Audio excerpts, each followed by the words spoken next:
grande, ¿cómo han pasado esta semana? Bueno, nosotros con mucha expectativa, la presencia de más vacunas, que es muy importante, se están vacunando casi todos y esto es lo más bueno que existe para combatir esta epidemia que sigue presente entre nosotros, por lo cual tenemos que seguir cuidándonos.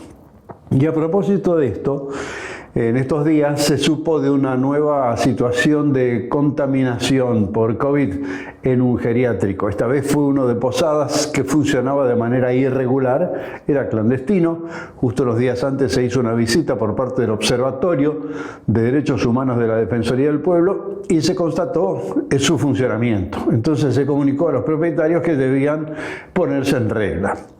Al día siguiente nada más se detectó el primer caso de COVID y una semana después tenemos 8 personas residentes en el lugar contagiados y además un trabajador de la misma institución. Esto nos tiene que mover a la reflexión. Primero, los familiares que van a dejar estas personas queridas al cuidado de terceros deben constatar que estas instituciones estén habilitadas.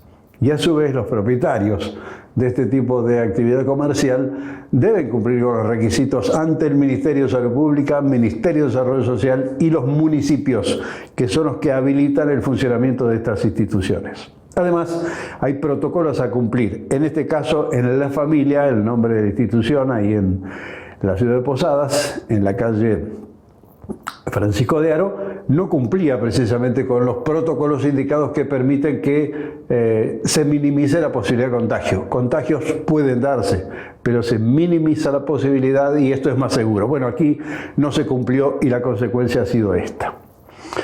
Es importante también que los propietarios de instituciones de este tipo acudan a las autoridades de salud pública, estén regularizados o no, porque tienen que brindar a las personas que están a su cuidado el derecho a la salud. Derecho a la salud que hoy está garantizado con la vacuna. En este caso particular de esta institución, varias de las personas alojadas en el sitio no estaban vacunadas. Esto está muy, pero muy mal. Hay que decirlo una vez por todas. Insisto, los familiares de personas que están geriátricos tienen que ir a las autoridades a verificar si esta institución a donde van a dejar a su ser querido al cuidado de terceros está habilitada.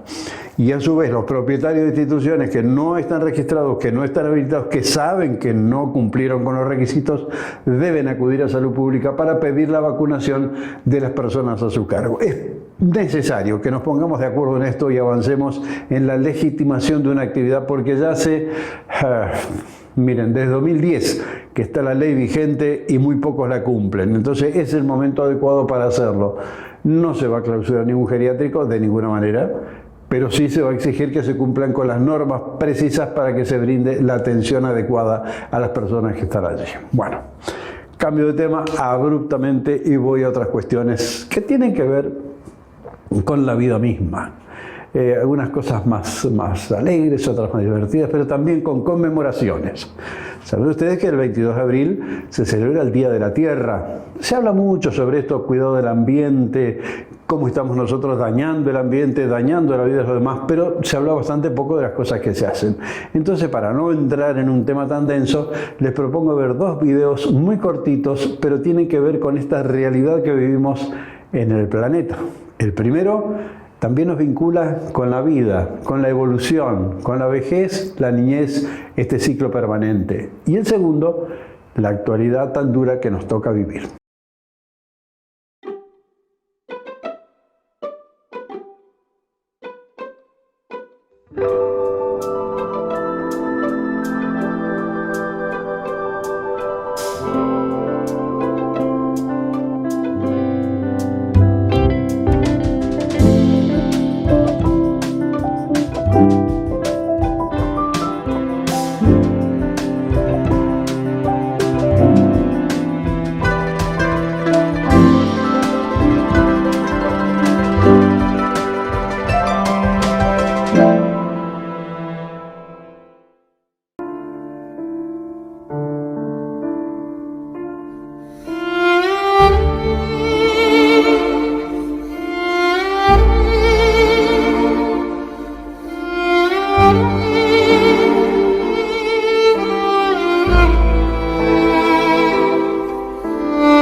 Bueno, entramos al capítulo de las celebraciones, porque desde San Ignacio nos llega la información de que Santa Matilde Espinosa, le dicen Santa, le dicen Santi, le dicen Mati, le dicen Matilde, es la cocinera tradicional de un comedor barrial en San Ignacio. Cumplió 64 años. Bueno, Catalina Tomás, su hija, nos mandó este material que estamos compartiendo y por supuesto nos cuenta además que su mamá, Santa Matilde Espinosa, tiene 7 hijos, 5 nietos, 4 bisnietos. Así que bueno, esperemos que haya sido una linda celebración. Por lo menos en la fotografía se ve que no pudieron estar todos los hijos, pero los que sí se prestaron para compartir también con ustedes. Así que felicidades a Santa Matilde Espinosa allí en San Ignacio. Bueno, pero también habíamos celebrado hace muy poquitito el cumpleaños de Elisa María Susini, los 94. ¿Se acuerda de esa torta tan linda que hasta le hicieron la representación de ella misma sobre la torta? Bueno, estaban todos muy contentos de qué sé yo, vieron la información en la televisión, pero algunos se pusieron medio celosos. Y entonces nos dicen que, por ejemplo, además de María Hilda y Charito, que nos mandaron el material, su nieta, Gabriela Elizabeth Santander, que a su vez ya tiene nietos, dice que ella también estuvo en la fiesta, así que dice que es la más linda de todas y ahí nos mandó la fotografía, así compartimos también con otros familiares que estuvieron, por supuesto, en celebraciones que se desarrollan con todos los protocolos, como corresponde en estas circunstancias que estamos viviendo y que todos tenemos que tratar de cumplir para evitar los contagios y tener una mejor vida, por supuesto. Y esta enfermedad nos acarrea tanto pesar, tanto dolor, y se van personas queridas, muy conocidas. Por ejemplo, el padre Luis de Mausien, que es el sacerdote jesuita párroco de Santos Mártires, falleció la semana esta que termina y nos deja con mucho pesar. Era representante legal de la Escuela Madre de la Misericordia y también nos asistía en los oficios religiosos y en la administración de sacramentos en el hogar de niñas Isabel Llamosas de Alvarenga. Así que sentimos muchísimo la partida del padre Luis, una persona muy querida, muy afectuosa, un adulto mayor, tenía 76 años en el momento de su deceso. Está con Dios y por supuesto nuestras oraciones también con él. Y ahora otro tema tiene que ver también con las conmemoraciones. Recientemente, Día Mundial de Parkinson, fecha elegida para tomar conciencia sobre esta enfermedad. Aquí en Posadas se realizó un encuentro en la Plaza 9 de Julio, cumpliendo con todos los protocolos, y allí estuvimos en esta cobertura que organizó Lidia García. Pero también tenemos que comprender de que, ¿por qué a mí no? Tantas enfermedades que no se curan, ¿por qué a mí no me puede tocar? Ya que nos toca, entonces aprendamos a convivir con él. Hagámosle una ceremonia. Yo con el Parkinson le digo, vamos juntos. Ahora no sé quién va adelante ni quién va detrás. Nos vamos jugando carrera. Caminemos dentro de la casa. Si tenemos una cinta caminadora, caminemos en la cinta. Si nos caemos, ¿qué tenemos que hacer? ¿Qué tenemos que hacer si nos caemos? Volver a levantarnos y con más fuerza. Les voy a dejar con los profesionales que nos vinieron a hablar, a explicar un poquito del tema de cómo vivir con un parkinsoniano. Pobrecitos nuestros acompañantes, ¿cierto? Y gracias al doctor Carlos Barro Martínez también, que nos va a hablar de la demencia. Demencia, entre comillas, que debemos saber explicarnos en el parkinsoniano. Hoy estuve invitado a la jornada de conmemoración del Día Mundial del Parkinson, que se celebra el día 11 de abril por el nacimiento del médico neurólogo británico James Parkinson. Y bueno, el día de la fecha se llevó la celebración aquí en la plaza, realizada por la Asociación de Parkinson Misiones. Bueno, y fui invitado a hablar sobre los cambios en las capacidades motoras y mentales en la enfermedad de Parkinson. Como ya se conoce, la enfermedad de Parkinson se genera por una deficiencia del neurotransmisor dopamina, que tiene implicancia en las tareas o actividades de coordinación fina y movimientos, y es por esto que cuando hay deficiencia de este neurotransmisor aparecen síntomas como el temblor de reposo, la rigidez y la lentitud de movimiento por sobre todo. Los cambios que ocurren en la capacidad motora obviamente están marcados por la lentitud, el temblor, la pérdida para realizar actividades de precisión o actividades finas. Los pacientes por ahí que tienen una enfermedad más avanzada presentan unos movimientos involuntarios del cuerpo que se llaman discinesias, que están relacionados a la toma de la levodopa, que también, por supuesto, les genera cambios en su capacidad motora, así como los cambios que ocurren para poder tragar cuando se está comiendo y los cambios en el tono de la voz. Todo esto tiene implicancia, digamos, por afección de los músculos. Con respecto a los cambios en las capacidades mentales, no todo paciente con Parkinson tiene deterioro cognitivo o afección de la memoria. Sí, lo que ocurre es que haya una bradifrenia, que es cuando el paciente se vuelve lento para procesar lo que está pensando y lento de respuestas, así como está lento con la parte del movimiento. Otra cosa que hay que diferenciar es la declinación cognitiva, que es parte del proceso de envejecimiento normal y son algunos olvidos benignos que el paciente puede recordarlo más tarde, alguna pérdida de interés ocasional por realizar alguna actividad social o alguna tarea compleja. Y otro punto es el deterioro cognitivo, que sí ya es cuando en forma recurrente hay olvidos, desinterés por realizar actividades que previamente le gustaba realizar, dificultades para hacer cálculos, no recordar hechos que ocurrieron y a pesar de tener pistas no poder recordarlos adecuadamente.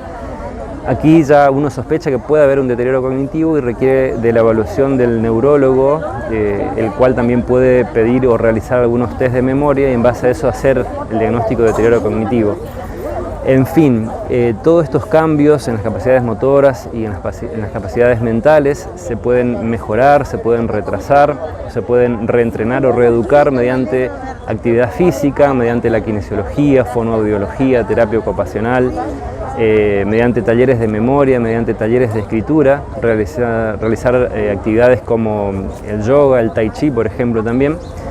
Y lo importante de todo esto es que siempre el paciente debe estar bajo supervisión y seguimiento del equipo de salud para poder llevar la enfermedad de la mejor manera posible.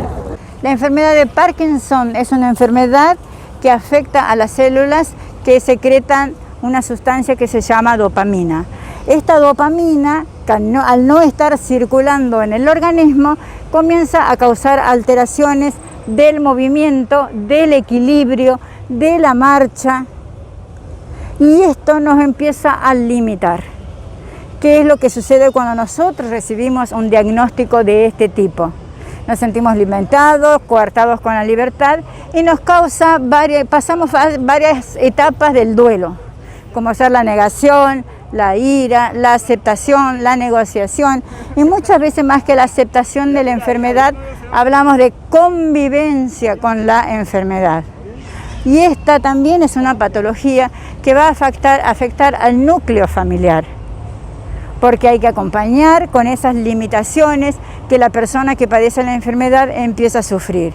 Y entonces ya no es más la persona vigorosa, sana, que podía hacer sus cosas, sus propias actividades de la vida diaria, sino tenemos que empezar a ayudar. Por eso es cuando hablamos de Parkinson, es una enfermedad que se debe ser tratada multi e interdisciplinariamente.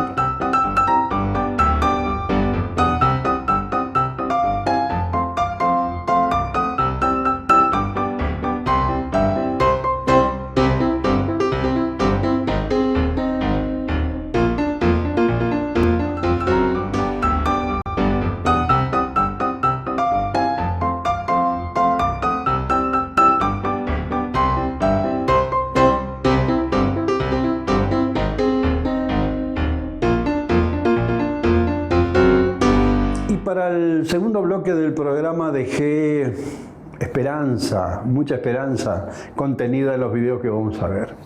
Fofito es el hijo de una familia de payasos, abuelos, bisabuelos en realidad, abuelos, nietos, todos hicieron esta vida de payasos porque Fofito es el hijo de Fofó, del tío Gaby, Fofó y Miliki, estos payasos españoles maravillosos que alegraron nuestra infancia y también la de nuestros hijos. Bueno, Fofito nos plantea una forma muy particular de contagiarnos.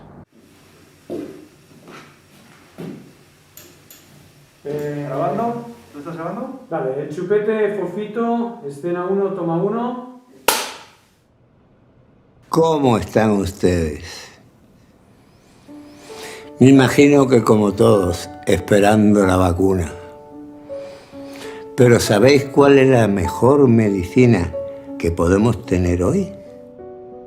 La alegría. Los niños y las niñas ríen por lo menos 300 veces al día. En cambio, los adultos apenas 25. ¿Será porque cuando nos hacemos mayores nos ponemos más serios y nos reímos, pero al revés? En cambio, los niños y las niñas no tienen ese problema. La alegría es su estado natural, porque disfrutan del presente. Y yo me pregunto, con tanto contagio dando vueltas, ¿por qué no aprendemos de ellos y contagiamos la risa? Es más sana y seguramente nos va a hacer mucho más felices.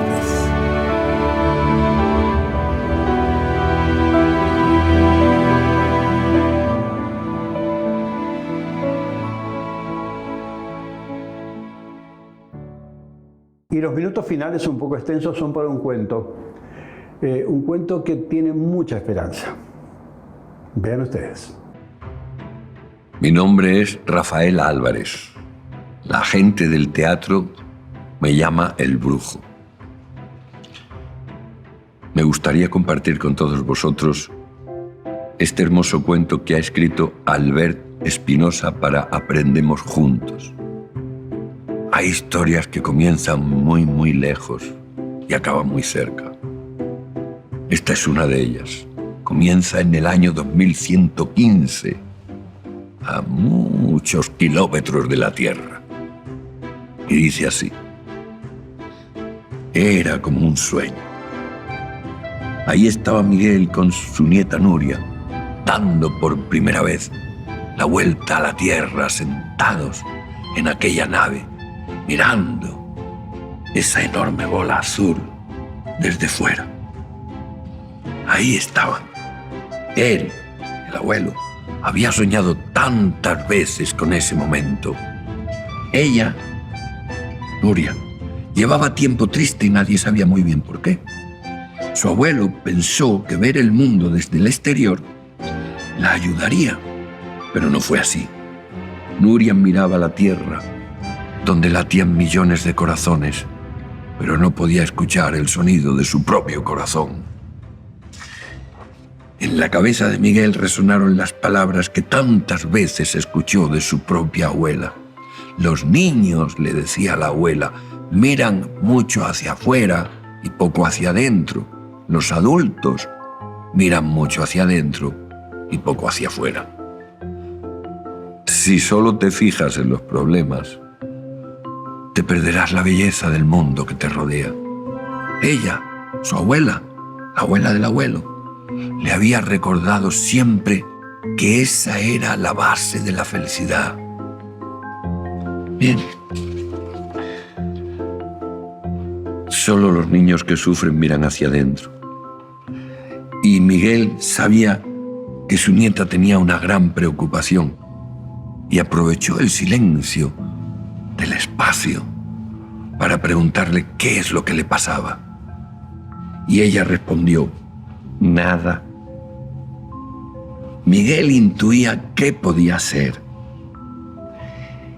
y decidió contarle su propia experiencia, que a veces es el camino más corto hacia la verdad escondida. Cariño, le dijo, supongo que sabes todo lo que sucedió durante el COVID. Sí, Abu. Lo estudiamos cada año en clase. Cae siempre en los exámenes. A veces no todo está en los libros, mi niña, le dijo el abuelo. Yo tenía tu edad cuando pasó. En el colegio se reían de mí. Mi boca era muy grande. Me llamaban buzón. Me imitaban. Me tiraban papeles arrugados para encestarlos en mi boca, le dice el abuelo. Yo no sabía a quién contárselo. Me daba miedo y me avergonzaba. Y me sentía muy solo. Muy solo. Cada noche inventaba formas distintas para no ir al colegio y quedarme en casa con mi perro, Jano, y mi familia. Ellos eran todo mi mundo. Nuria le miró a los ojos y su abuelo sintió que la había atrapado con su verdad. Su pequeño cuerpecito, que ella era muy chiquita para su edad, y sus dos coletas se habían girado hacia él, hacia el abuelo. Hacía mucho que no la sentía tan cerca. ¿Y qué pasó, abuelo?, dice el abuelo. Pues pasó el COVID. De pronto dijeron que no se podía ir más al colegio. Todo el mundo estaba asustado. Pero yo, decía el abuelo, yo era el niño más feliz del planeta. No tendría que volver a ver a los chicos que se reían de mí. Ellos eran mi pandemia personal. Nos confinaron a todos en casa, pero yo podía salir con Jano a pasear con el perro. Y pasó algo más increíble. Nos obligaron a ponernos mascarillas a todas horas. Nadie vería mi boca de buzón. La niña miró la boca de su abuelo. El tiempo la había hecho aún más grande, pero a ella le pareció que tenía la sonrisa más bella del mundo. Me encanta tu sonrisa, abuelo, le dice la niña. Es enorme. Me haces muy feliz cuando te ríes. Lo dijo con tal dulzura que le desmontó y a punto estuvo de dejar caer una lágrima. El abuelo, a punto de llorar, pensó que ojalá la hubiera conocido cuando era él pequeño y le hubiera dicho esas maravillosas palabras cuando tenía tanto miedo, y decidió seguir con su historia. Aquella pandemia fue curativa para mí, decía el abuelo. Era mi refugio. Mi abuela me dijo que teníamos que aprovechar los momentos en los que la vida se detiene para mejorarnos y mejorar el mundo. Durante aquel parón me di cuenta de que me iba haciendo cada vez más valiente. Aprendí que nada era tan grave y me enfrenté a otros problemas que me dieron la valentía para luchar. Cuando le conté a mis padres que me avergonzaba de mi boca, me enseñaron a amar mis diferencias, aquella boca que me hacía único. Me di cuenta de que podía reír de una forma tan amplia y tan fuerte que era contagiosa. Cuando lo hacía, la gente a la que quería acababa riendo junto a mí. Dentro de cualquier pequeño cobarde hay un gran valiente. El cariño y los consejos de su familia hicieron que Miguel perdiera el miedo a volver a la escuela. Cuando regresó al colegio 2 meses más tarde, desarmó con humor y con coraje a quienes se reían de él. Ya no tenía miedo. Nuria sonrió tímidamente a su abuelo y él sintió que iba a dar ella el primer paso para contarle su pequeño secreto, aquello que la tenía tan preocupada y que hacía que mirase tanto hacia adentro. Abuelo, le dijo, yo soy muy bajita para mi edad y en el cole me llaman tapón. No sé qué decirles, le dijo Nuria.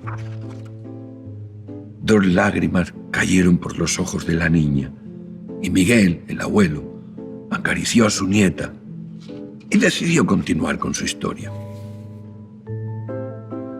¿Sabes, Nuria? Te llamas como mi abuela, tu tatarabuela. También era bajita, pero fue la persona más luchadora, la mujer con mejor humor y más buena que he conocido. Ella siempre se enfrentó a todos sus problemas y estuvo a la altura de cualquier miedo. La grandeza no está en el tamaño. El coronavirus la atrapó a la abuela del abuelo, y la llevaron al hospital. Aquel día lloré mucho y descubrí que había problemas más grandes que mi boca. Ella estaba sola en su habitación, sola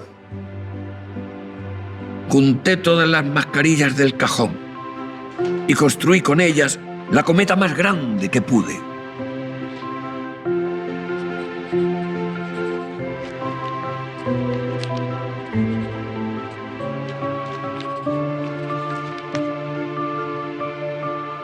Y corrí al hospital y lancé la cometa al cielo. Echó a volar y subió a toda velocidad. Deseé con todas mis fuerzas que ella, la abuela que estaba en el hospital, pudiera verla desde su ventana. ¿Y sabes, Nuria?, le dice el abuelo, ¿sabes?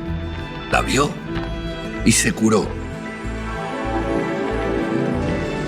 Durante muchos años me dijo que se había recuperado gracias a la fuerza que encontró en aquella cometa. La pequeña sonrió y abrazó a su abuelo, mientras sentía la fuerza de su tatarabuela dentro de ella.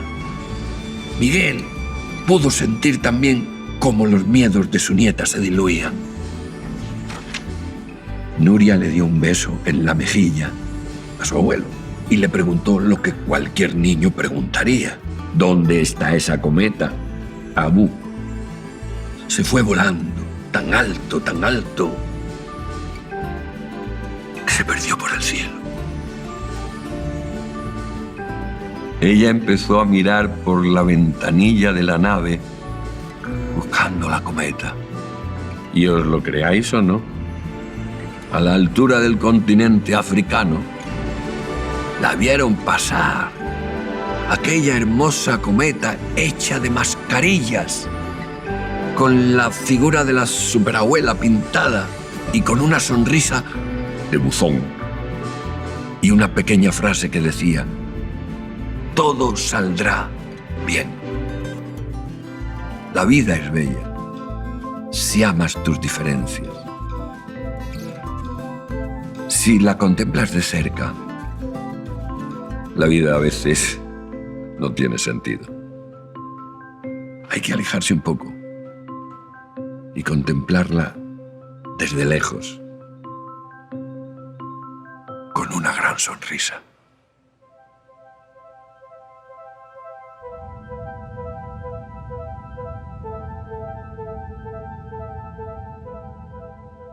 Sí, todo saldrá bien. Tengan ustedes un lindo fin de semana y éxitos.